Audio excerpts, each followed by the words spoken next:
Y se rechazó, o por lo menos se rechazó el cuarto retiro en el Senado. Va ahora a comisión mixta, está en comisión mixta, y han pasado un montón de cosas. En primer lugar, una de las personas que votó en contra de este cuarto retiro, Carolina Goich, fue amenazada y está investigándose justamente quienes perpetraron eso. Pero además hay toda una explicación porque el cuarto retiro no es igual al tercero y, por cierto, no igual a los dos primeros. Entonces, vamos a conversar hoy día justamente con la senadora de la Democracia Cristiana, Carolina Goich. Gracias por estar acá, senadora. ¿Qué tal, Fernando? Buenas noches. A ver. Contentos, primero contentos, ¿no es cierto? Bueno, ¿cómo no vamos a estar contentos si ganó Chile hoy día 1-0? Sí, pasamos por la buena noticia. Y además de visita, o sea, que siempre es mucho mejor. Vamos así, que se puede, no se puede, no perdamos la fe. Exactamente, y Qatar otra vez aparece ahí como posibilidad.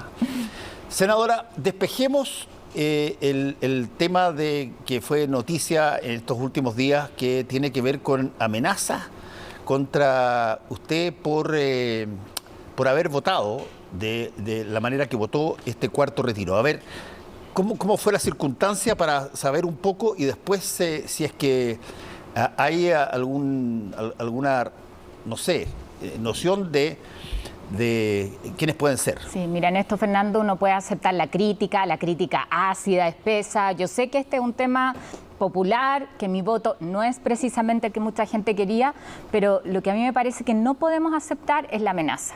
O sea, esto de que alguien sienta que porque va a defender con convicción lo que piensa, va a ser objeto de amenaza a su persona, a su familia, y por eso cada una de las amenazas que recibe a través de distintos medios, redes, correo, en estos días, la hemos denunciado a la Policía de Investigaciones, y yo espero además que se llegue a quien está detrás, porque más allá de mi caso, Fernando, a mí me parece que lo que no podemos hacer es normalizar que estas situaciones se den, que algunos incluso casi digan, oye, bueno, casi justificarla, no quiero usar un adjetivo ahí más fuerte, pero me parece que no, o sea, aquí hay una línea roja de alguna manera. Son cosas que son inaceptables porque si algo tenemos que defender en nuestro país es el derecho a disentir, a tener posturas distintas, y que eso no signifique que tú tengas que enfrentar el temor a la funa o, como te digo aquí, ya a la amenaza directa. ¿Esta es la primera vez que le pasa? No es la primera vez, no es la primera vez. ¿Ya? Pero no había sido con tanta intensidad. Ya había sucedido cuando yo planteé, además, mi postura respecto al cuarto retiro no es un misterio. O sea, a mí me llama la atención que haya gente que esperara que yo iba a cambiar mi voto, ¿no? Porque lo dije cuando lo planteé en una entrevista, ahí ya había sufrido algunas amenazas y lo que habíamos hecho es toda denunciarla a la Policía de Investigaciones. Senadora, ¿cuál es la razón principal por la que usted rechazó este cuarto retiro? Porque es una mala política pública, que es lo que han dicho todos. Sí, ahora lo han dicho de todos los retiros anteriormente también, pero aún así muchos votaron a favor. Por supuesto, yo misma voté a favor de los 3 primeros retiros, excepcionalmente, porque había una realidad distinta. Hay un antes y un después tras el acuerdo que generamos para tener el IFE como una política prácticamente universal de apoyo. O sea, aquí, en todos los discursos, no queremos que sea la gente la que financie con sus ahorros previsionales la crisis, el efecto económico de la pandemia, pero entendíamos que había una situación insostenible y por eso estuvimos dispuestos a hacer excepciones. Pero hoy día ya no es esa la justificación. Entonces, cuando hablamos de este cuarto retiro, ¿de qué estamos hablando? Todos dicen, todos, Claudia Sangüesa se lo plantea en el comando de Gabriel Boric, Ricardo French Davis, para ponerte solo un ejemplo de nuestros economistas, que esto acrecienta la desigualdad. Entonces, ¿por qué seguir persistiendo en algo que sabemos que le hace daño a las pensiones en nuestro país, que le hace daño a las personas, el impacto económico que tiene? Que a mí me parece que en esto también hay que poner un atajo a cuando empezamos a relativizar desde la clase política lo que dicen los técnicos. El impacto está en lo cotidiano. La gente cuando va a comprar el pan al kiosco de la esquina. O mira lo que ha sucedido en estos días solamente con el Fondo E. Para quienes nos están siguiendo, el Fondo E debería ser el más seguro, el más conservador. Debido a los retiros, que era algo que jamás se pensó, tuvieron bajas que incluso llegaron al 20%. Estamos hablando de algo que golpea a los actuales pensionados que tienen retiro programado. Y en estos días solamente hemos visto cómo se ha recuperado. Eso me lo plantea a mí todos los días la señora Cristina Tapia. No sé si has tenido oportunidad de conversar con ella. No. Ella es la presidenta de los pensionados del sistema AFP. Y que me decía siempre, por favor, señora Carolina, no sigan con los retiros porque a nosotros nos afecta, porque disminuye nuestro fondo de pensión. Esto no tiene que ver con algo donde la AFP pierde. La AFP no pierde. Los que pierden son los trabajadores, son los jubilados. Entonces, a mí me parece que aquí lo que corresponde es hablarle a la gente con la verdad. Decir, esto puede ser muy atractivo hoy día, voy a tener mis lucas, pero tiene un impacto negativo después. Y cada uno de los colegas que está defendiéndolo, que se haga cargo también de decirle a la gente cuáles son los problemas de esa decisión, que los ponga sobre la mesa con transparencia. Ahora, usted es parte de un partido, además, fuiste candidata presidencial. O sea, conoces bien toda la atmósfera y el escenario en que todo esto está ocurriendo, digamos. Me imagino que montones de veces te tocó, cuando eras candidata presidencial, bueno, tener que opinar o ponerte en posición de cosas que eventualmente incluso tu propio partido podía estar dividido. Sí. ¿Te acuerdas cuando asumí la presidencia del partido? ¿En qué condiciones fue? Teníamos un problema grave de probidad, por el cual Jorge Pizarro tuvo que salir, ¿no? Sí. Y me tocó además encabezar una campaña, en ese tiempo era la campaña municipal, levantando una bandera que yo creo que hoy día el tiempo nos da la razón, que era la de la ética, elevar el estándar respecto de los candidatos. Y decir, aquí hay ciertas personas que si tienen condenas por violencia intrafamiliar no van a estar en la plantilla. Y esa fue una decisión bien impopular y que me generó costos internos. Y en esa misma lógica, después de encabezar una campaña presidencial que, permíteme recordarlo, no fue decisión mía. Yo fui nombrada en forma unánime por la Junta Nacional, por la estructura del partido. Y la decisión de ir con esa candidatura sola fue con la votación del 63% de la Junta, 63%. Entonces, aquí que nadie me venga a sacar en cara a mí, que no tomo decisiones en forma colectiva, pero también tenemos que ser valientes en ciertos momentos. O sea, los políticos no estamos solamente para sacar la calculadora electoral, ¿ah? Para ver el Twitter y de acuerdo a lo que tiene más me gusta, ¿ah? Al calor, ¿no es cierto?, una red social, tomar la decisión. Estamos para pensar en el país y hacernos cargo de las implicancias también de mediano plazo de nuestras decisiones. Senadora, ahora, ¿cuál es la alternativa a este cuarto retiro que eventualmente pudiera hacer que la gente no considerara necesario retirarlo? Lo pudiera conocer, porque el IFE Plus y todas las cosas están llenas de condiciones y por lo tanto de pronto puede ser que la gente diga, mira, esto es fácil, es tremendamente fácil, todavía me queda plata, hay una cuenta que me llega automáticamente, no tengo que pasar por ningún tipo de burocracia. ¿Cuál es la alternativa que eventualmente usted consideró como para decir, mira, es cierto que esto podría ayudar en estas circunstancias, pero va a ayudar a menos gente y probablemente va a haber un deterioro en el futuro? Mientras tanto, ¿por qué no de alguna forma reforzamos lo que hay? ¿Qué hay? Mira, hay dos cosas. Uno en lo inmediato. Yo entiendo que hay un montón de motivos justificados para que la gente quiera usar esos recursos. Absolutamente legítimos, yo no voy a cuestionar eso. Por algo los sistemas de seguridad social en el mundo son de ahorro, de cotización obligatoria. Si no, no lo haríamos. No estamos pensando en la vejez, estamos pensando en lo inmediato. Pero lo que yo me niego a aceptar es que nuestro sector, además, la centroizquierda, lo que haga acá es defender la bandera del individualismo versus lo que tiene que hacer la política pública, que es hacerse cargo, oye, de cómo seguimos apoyando a las pymes. Eso es un tema pendiente. La desigualdad no es algo que apareció con la pandemia en nuestro país, sino que se extrema, se agrava con la pandemia, pero es un pendiente. O sea, el tema de las bajas remuneraciones. Tú vas a hablar ahora del encuentro empresarial, las posturas de los candidatos. Ahí el empresariado sigue estando al debe. Entonces, acá lo que yo no voy a validar es que oye, un enfermo de cáncer para cubrir su tratamiento tiene que usar sus ahorros previsionales, porque entonces el sistema de salud deja de cumplir su trabajo, entonces el que no tiene fondos no tiene derecho a la atención Y a mí lo que me parece es que aquí la única forma de terminar con esta discusión de los retiros es ir a la reforma del sistema de pensiones. O sea, lo que es inaceptable es que ni siquiera hayamos sacado la ley corta. Ni siquiera la ley corta. Bueno, está ahí puesto hace cuánto tiempo. Expliquémosle a la gente qué es la ley corta de pensiones. Es el aumento de la cobertura del pilar solidario del 60 al 80% de la población. Eso significa que 500.000 de adultos mayores aumentan no por una vez, sino que en forma permanente sus pensiones. Eso lo podríamos sacar mañana. O sea, juntémonos la próxima semana. Hagamos una sesión excepcional en la Cámara, en el Senado y lo sacamos adelante y le damos una buena noticia a los pensionados que ven que una vez más va a pasar otro gobierno y no nos pusimos de acuerdo, nos quedamos en la pelea chica y ¿quién pierde? Los que pierden son los adultos mayores. ¿Quién puede poner esa ley corta arriba de la tabla rápidamente? O sea, si nosotros quisiéramos la podríamos sacar al tiro. Pero ¿la ponen ustedes? ¿Está guardada por el Senado o necesita poner una urgencia presidencial? Está hoy día en la Cámara de Diputados. Y por supuesto, el gobierno puede poner urgencia, puede forzarnos a sacarla adelante rápido, pero ¿saben lo que pasó en la Cámara de Diputados? Porque aquí hay una palabra que se ha desdibujado, que es la responsabilidad. La responsabilidad social, la responsabilidad con la que actuamos los parlamentarios. Lo que hicieron los diputados fue aumentar la cobertura, sin plata, rebajaron los requisitos, sin sustento, sin financiamiento. Entonces yo digo, basta de mentirle a la gente, porque es mentira que aumentaron la cobertura si no están los recursos para eso.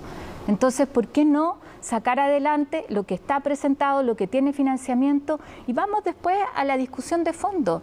La reforma de pensiones, la ley larga, la reforma estructural, sí, donde además a mí me tocó encabezarlo junto con el senador Letelier desde la Comisión de Trabajo. Hacemos una propuesta concreta para terminar con el sistema de AFP. O sea, yo soy de las que creo de verdad que no podemos seguir con un sistema fracasado, pero para terminarlo no se hace por la vía de terminar con los ahorros previsionales de los trabajadores, ¿no? Sino que planteamos una propuesta alternativa. Eso lo sacamos adelante en la Comisión de Trabajo en abril y está detenido en la Comisión de Hacienda. Entonces, aprovechemos el tiempo que tenemos en avanzar en cosas concretas. Hay una ley que, dame un minuto para plantearla, claro, que a mí me encantaría poder sacar adelante, una propuesta que hice cuando fui presidenta, que es la ley candidata presidencial, perdón, la ley de la marraqueta. Recuperemos el incentivo al ahorro, a la cotización. Entonces, que cada niño que nazca en nuestro país, cada niña, venga con la marraqueta bajo el brazo, ¿no? Claro, se le abra una libreta de ahorro previsional donde el Estado le deposita $1.000.000 y eso significa a la larga que vas a tener un piso de pensión garantizado para todos. Pero de fondo lo que está es que tenemos que preocuparnos hoy día del ahorro para la vejez, si la magia no existe y eso ahora, la gente lo entiende. Tú dijiste que tú eres de las personas que cree que no se puede continuar con un sistema fracasado como el de las AFP. ¿Cuál es la alternativa que propones tú? O sea, la alternativa es separemos funciones, aquí debería ser un ente estatal el que se haga cargo de relacionarse con los cotizantes, eso es hacer todas las tareas de cobranza, el que te llegue tu cartola. Eso tiene que hacerlo un ente público, que la oferta cuando te pensionas te la haga un ente público que sea neutro, no alguien que está interesado, que además muchas veces está relacionado con la compañía de seguros. Entonces lo que planteábamos es avanzar en esa separación de funciones y el ente público lo que puede hacer es licitar a privados la administración de los fondos, pero el rol de la seguridad social no puede estar en privados. Y además que nosotros vemos hoy día cosas que se caen de madura. Esto de que a los fondos de los trabajadores se le asignan pérdidas, ¿no es cierto? Pero el negocio de las AFP tiene ganancias, tiene rentabilidad. Eso está aprobado en lo que está hoy día detenido en la Comisión de Hacienda, el que estén relacionadas. Entonces, ¿por qué no sacarlo adelante? Y bueno, hay cosas que están bastante consensuadas respecto del sistema de pensiones, el que tengamos un piso con la capitalización individual, rescatando además y clarificando que esos fondos son de propiedad de los trabajadores. Y sobre eso, un componente colectivo que es el que nos permite hacer compensaciones para que una mujer tenga la misma pensión que un hombre en iguales condiciones. Ahora, tú fuiste candidata presidencial. Para llevarte un poco a otros temas que están muy contingentes. Bueno, y como tú de alguna manera lo señalaste al principio, fuiste nominada por la Junta Nacional abiertamente, y después hubo todo tipo de situaciones que finalmente diluyeron buena parte de tu candidatura. Hoy día, ¿cómo ves las opciones de la candidata de tu partido, Jasna Proboste? O sea, ha sido una campaña compleja, difícil, yo creo que en un ambiente además muy líquido. Yo espero y confiamos en que ella pueda, en base a su programa, cuando tú lo miras, es lejos el programa que te genera mayor seguridad en términos de gobernabilidad y que esté en la papeleta para segunda vuelta. O sea, a mí me preocupa lo que estamos viendo respecto de la polarización en una y otra alternativa que sabemos que no convocan a mayorías, y en un tiempo que, Fernando, va a ser bien difícil para quien gobierne, ¿ah? Y donde de alguna manera vamos a necesitar estar muchos dando soporte para reconstruir nuestro país, para reconstruir confianza, para enfrentar también la crisis económica en la que estamos, o sea, una situación que es compleja. Te preguntaba por la situación particular en el caso de Jasna, pero aquí hay una situación que quizás tú ya te adentraste en el tema con tu respuesta, y que tiene que ver con, no quiero llamarlo polarización, como por ejemplo como lo que pasó en Perú, digamos, ¿ah? Pero no cabe la menor duda que las primeras vueltas son históricamente los momentos en que los candidatos presentan prístinamente, puramente su programa. Y las segundas vueltas, para los que pasan, son cuando tú empiezas a negociar, dialogar, transar, modificar tu programa porque necesitas votos de otros que no quedaron en la segunda vuelta. Esa lógica, ¿cómo la estás viendo tú? Sí, mira, yo lo que veo primero, y lo lamento, lo he dicho muchas veces, que esta campaña ha estado en la clave de si estás a favor del retiro o estás en contra. Y eso es una trampa, porque mi candidata tiene mucho más que ofrecer en eso, ¿no? Y de verdad no han estado los programas sobre la mesa, que es finalmente el proyecto de país. Y eso es complejo. A mí me encantaría que la discusión sea en torno a la propuesta de pensiones, por ejemplo, que hay, o cómo enfrentamos la crisis climática, cómo incorporamos a la ciencia, que es parte de los temas programáticos que están muy bien logrados en el programa de Jasna Proboste. En la segunda vuelta yo tengo un temor. Tengo un temor de que la discusión sea más bien cómo entramos al gobierno, te lo digo por mi partido. ¿Ah? Cómo entramos al gobierno y empezamos a negociar el estar en un ministerio o una subsecretaría, y para eso yo no voy a estar disponible, ¿no? Para esa discusión no. O sea, creo que nosotros tenemos que hacernos cargo, y en particular en la democracia cristiana, de una fractura bien profunda que hay, ¿ah? Y que implica mirarnos y, dependiendo del resultado electoral, ser también capaces con mucha humildad de decir qué es lo que le estamos ofreciendo al país. Es aprender una lección y sacar esa lección que yo creo que no hicimos a propósito de lo que tú señalas en la elección pasada. Ahora, yo viendo algunas personas que tienen una trayectoria enorme en el Partido Demócrata Cristiano, que empiezan a dudar sobre si es que lo sigue representando o no el partido. Francisco Huanchumilla esta semana lo dijo, senador, junto contigo. Tú acabas de alguna manera casi rozar más o menos la misma lógica. Es decir, que ¿qué es lo que está pasando? ¿Hay un cambio, hay un giro ideológico, hay un giro de qué forma que a mucha gente eventualmente puede no parecerle el mismo instrumento que era hasta hace un tiempo atrás? Ahí yo comparto en buena parte lo que plantea Pancho, el senador Huanchumilla, respecto de la crisis interna. Yo lo he señalado, es una fractura muy profunda y que tenemos que mirar. Esto también tiene que ver con la situación no solo de la democracia cristiana, también de otros partidos. Ahora, a lo que yo aspiro ahí es que tengamos un partido moderno, que mira el siglo XXI, que es capaz de ser más dialogante con la ciudadanía, que sale de esta trampa de eres de derecha o eres de izquierda. Y en eso a mí me preocupa lo que ha pasado estos días, que entonces si tú no piensas acá, si no te cuadraste con el voto, entonces eres de la oposición. Así me han dicho algunos. Entonces, ¿dónde está la capacidad de defender nuestras convicciones? ¿Qué le estamos diciendo a la gente? O sea, recuperemos la capacidad política en esto, de conducir. ¿Qué es lo que hizo don Patricio Aylwin en aquel discurso histórico en el Estadio Nacional? ¿Te acuerdas cuando dijo civiles y militares? ¿Cuál fue el abucheo? Lo podríamos comparar con una funa en Twitter hoy día probablemente, ¿no es cierto? En el Estadio Nacional. Y recibió un fuerte abucheo cuando nombró también como chilenos a los militares. Dijo civiles y militares. ¿Y qué hizo? ¿Se amilanó? ¿Se quedó callado? ¿Se fue para atrás? ¿Se retractó? No, sacó la voz con mucho más fuerza y dijo sí, civiles y militares. Chile es uno solo y tenemos que trabajar todos en conjunto. Entonces yo creo que es eso, te estoy hablando ahí de los líderes de la democracia cristiana, de quienes nos sentimos orgullosos. Ahí está el camino. Ahora, ¿qué nos dijo Frei Montalva? Solo una frase, sí, y la repetimos todos. Ni por 1 millón de votos cambiaría una coma de mi programa. Entonces, ¿cómo eso hoy día se lleva a las decisiones que estamos tomando en el Parlamento? Con un poquito más de convicción, de mirada de mediano plazo, de hablarle a la gente con la verdad, poniendo todas las cartas sobre la mesa y no solamente con la calculadora electoral. Sí, ahora, Carolina, es evidente que las personas que han sido llevadas por la ciudadanía al Parlamento deben responderle a esos votantes, pero también fueron puestas ahí por una organización institucional que se llama partido político y que históricamente tenían mucha fuerza, mucho poder. Digamos, uno votaba probablemente por la afección que tenía con respecto a determinadas líneas políticas transmitidas por los partidos políticos. Hoy día eso ha cambiado muchísimo, está lleno de independientes, está lleno de personas que se salen rápido. Tú ves que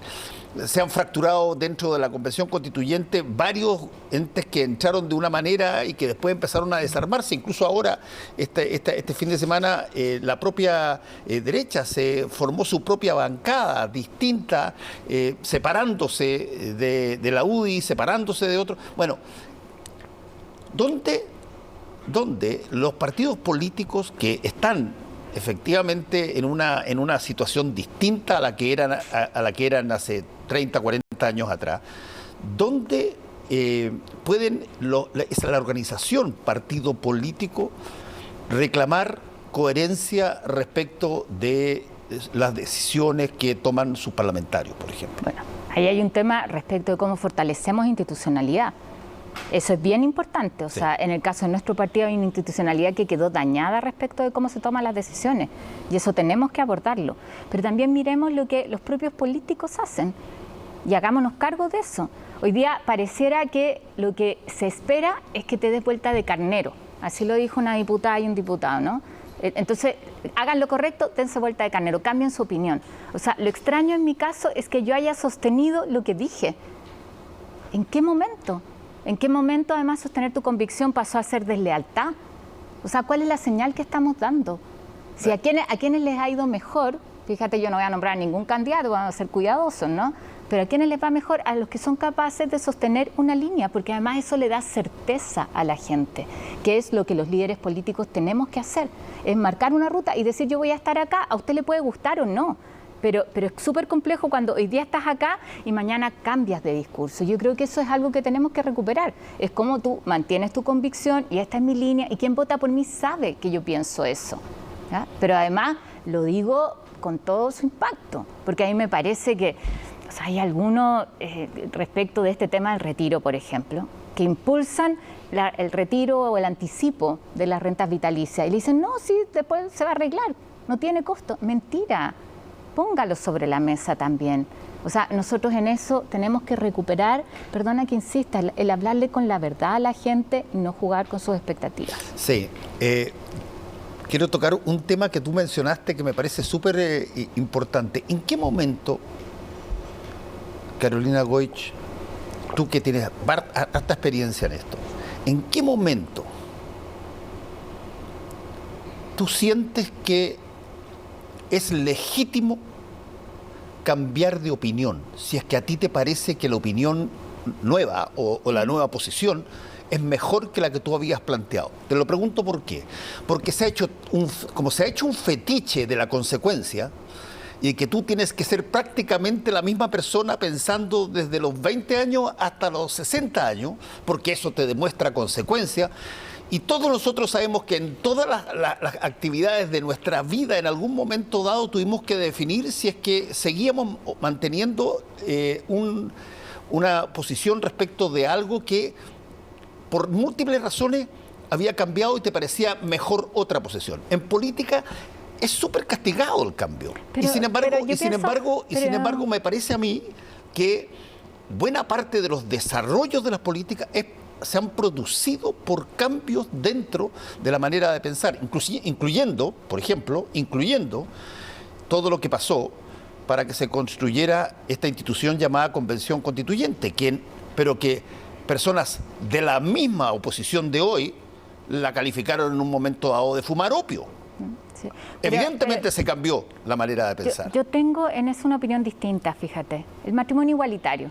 Creo que es un ejemplo súper claro de cómo uno tiene que ir evolucionando, la sociedad cambia y los políticos también tenemos que hacernos cargo de eso y es súper legítimo cambiar de opinión en una sociedad además que se vuelve mucho más tolerante, mucho más respetuosa. Te podría dar varios ejemplos en eso, la aprobación de las 3 causales en el caso de aborto, que tienen que ver con hacernos cargo de lo que le sucede a una mujer con humanidad. Y obviamente que ahí yo creo que tenemos todo, no solo el derecho, sino la obligación de estar abiertos a ser convencidos. Eso es parte de la democracia. Lo que no puede ser es que aquí condenamos la violencia si viene de este sector, pero para allá como que matizamos. Eso es otra cosa, ¿ya? O no, es que ayer estaba, me parecía que era una mala política pública el retiro, pero ahora, 2 semanas después, que estoy antes de las elecciones, entonces tengo una opinión distinta. O sea, ¿te parece razonable a ti que un parlamentario vote distinto antes de la elección a después de la elección? A mí me parece que eso no es lo que se merece la gente, no, que la política tiene que dar un poquito más. Tú tienes razón en eso. Yo lo que pregunto es, ¿cómo se produce la madurez, la evolución, incluso la evolución ideológica del político que representa a montones de personas y que debe, en algún momento dado, probablemente ejercer su voto contra lo que es la corriente clásica que seguía? Sí, bueno, es difícil, supongo. Sí, por supuesto. Pero yo lo primero que creo es que uno tiene que ser capaz de tender muchos puentes y muchos puentes con la ciudadanía. A mí me llama mucho la atención ahora a propósito de la votación de la extensión del estado de excepción constitucional en la Araucanía. Hubo una consulta que me puede gustar o no el resultado, pero no podemos decir, por el resultado entonces empiezo a matizar cuánta gente participó. Hay un hecho objetivo. Si creemos en la participación, entonces para mí lo que dice la gente es valioso. Si peleamos, y yo fui de las impulsoras de los gobernadores regionales, porque creo además ahí en la descentralización, validemos a esa figura. O sea, el tender puentes y escuchar a la ciudadanía me parece que es fundamental. Más aún, yo creo que lo lógico sería, ¿por qué no empezamos a hacer consultas, ya que son tan válidas para determinadas cosas, hagámoslas sobre otras materias también? Claro, pero hagámonos cargo del resultado también. Tú sabes, la ley del cáncer fue la primera ley de la República donde nosotros abrimos la participación de la gente en el detalle de la ley. Y lo hicimos con MIT, que nos puso una plataforma, y las indicaciones que yo presenté fueron las que las personas pusieron ahí. O sea, hoy día hay herramientas tecnológicas que bien utilizadas te permiten que la gente participe. O sea, la política tiene que ser más dialogante, ya no es tan vertical, pero también tenemos que ser capaces de sostener un planteamiento y no esta cosa que hoy día es bien populista, al calor del Twitter además, que es bien artificial, decir, no, yo cambio mi opinión porque esto me va a traer más rédito, porque yo creo que eso es un error, que eso finalmente no se traduce necesariamente en mayor apoyo electoral. Y ahí también, permíteme decirlo, el validar que podemos tener opiniones distintas. O sea, ¿para qué recuperamos la democracia con todo el costo que tuvo en nuestro país, Fernando? Si no fue para respetar y valorar el derecho a disentir. Si yo puedo tener una opinión distinta a la tuya, te puedo tratar de convencer, puede que sí, puede que no, pero eso no nos hace enemigos. Vivimos en el mismo país. Ese es el país que por lo menos yo quiero construir. Yo estoy en política para eso. Entonces, para dejarme convencer, para tener el derecho a tratar de convencerte, para ponernos de acuerdo y sostener eso. Si lo que no puede seguir pasando es que, mira, llevamos ¿cuántos gobiernos sin hacer una reforma del sistema de salud? Ni siquiera hemos tenido los votos para aprobar en general la idea de legislar sobre el fortalecimiento de FONASA, el seguro público. ¿Qué nos pasa ahora si no sacamos adelante la reforma de pensiones? Van a haber sido 2 gobiernos distintos en que no tuvimos los votos. en un sistema de pensiones que tiene que permanecer cuántos gobiernos, en un sistema de salud que si cambiamos a todos los directores de servicio, cuando cambia el presidente, ¿cuándo vamos a tener buena salud pública? Entonces hay ciertas cosas que tienen que ser acuerdos de mediano plazo y yo creo que ahí la convención tiene un rol muy importante que todos tenemos que cuidar, donde todos tenemos que ayudar. Son esas cosas comunes que nos identifican como país que van a permanecer, que son acuerdos donde nos encontramos todos. Senadora Carolina Goich, muchas gracias por haber estado con nosotros aquí en Última Mirada. Muchas gracias a ti también.